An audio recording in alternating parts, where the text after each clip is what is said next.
The lands were again overrun with wild beasts. At this period, there were 6 families took refuge in a large cave in a mountain, where they dwelled for a long time. The men would come out occasionally to hunt for food. This mammoth cave was situated at or near the falls of the Oswego River. Taryenyawagan, holder of the heavens, extricated these 6 families from the subterraneous bowels and confines of the mountain. They always looked to this divine messenger, who had power to assume various shapes, as emergency dictated, as the friend and patron of their nation. As soon as they were released, he gave them instructions respecting the mode of hunting, matrimony, worship, and many other things. He warned them against the evil spirit, and gave them corn, beans, squash, potatoes, tobacco, and dogs to hunt their game.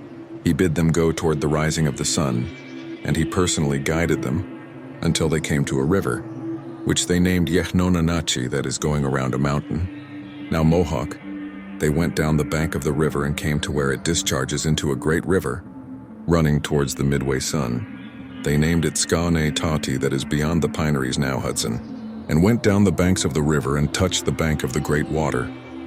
The company made an encampment at this place and remained for a while. The people was then of one language.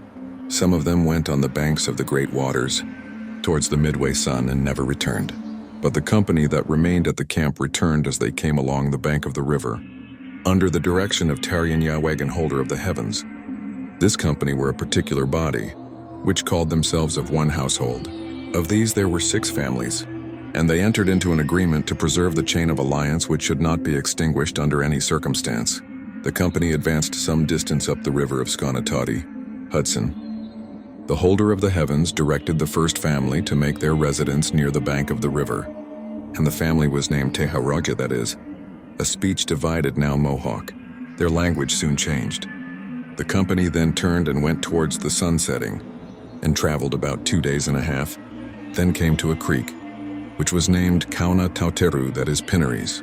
The second family was directed to make their residence near the creek, and the family was named Nehauretago, that is, Big Tree now Oneida. Their language was changed likewise. The company continued to proceed toward the sun setting, under the direction of the holder of the heavens. The third family was directed to make their residence on a mountain named Onondaga, now Onondaga, and the family was named Sunohata, that is, carrying the name. Their language also changed. The rest of the company continued their journey towards the sun setting. The fourth family was directed to make their residence near a large lake named Goyogo, that is, a mountain rising from water, now Cayuga, and the family was named Shoneanawituwa, that is, a great pipe. Their language was altered. The rest of the company kept their course towards the sun setting. The fifth family was directed to make their residence near a high mountain, situated south of Canandaigua Lake, which was named Tehau Neanyohent, that is, possessing a door now Seneca. Their language was also changed. The sixth and last family went on their journey toward the sun setting, until they touched the bank of the great lake, which was named Kanhaguaraka, that is, a cape now Erie, and then went toward between the midway and sunsetting, and traveled a great distance when they came to a large river, which was named Onawiyoka, that is, a principal stream now Mississippi. The people discovered a grapevine lying across the river, by which a part of the people went over, but while they were crossing, the vine broke. They were divided and became enemies to those that were over the river, in consequence of which they were obliged to abandon the journey.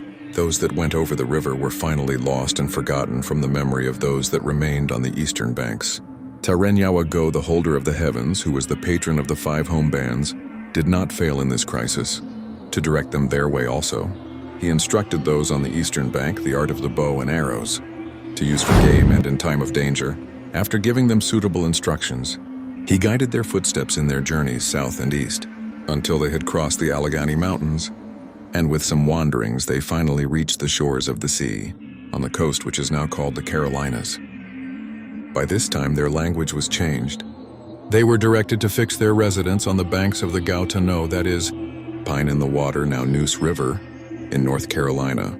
Here Taryenyawagan left them to hunt, increase, and prosper, whilst he returned to direct the other 5 nations to form their confederacy.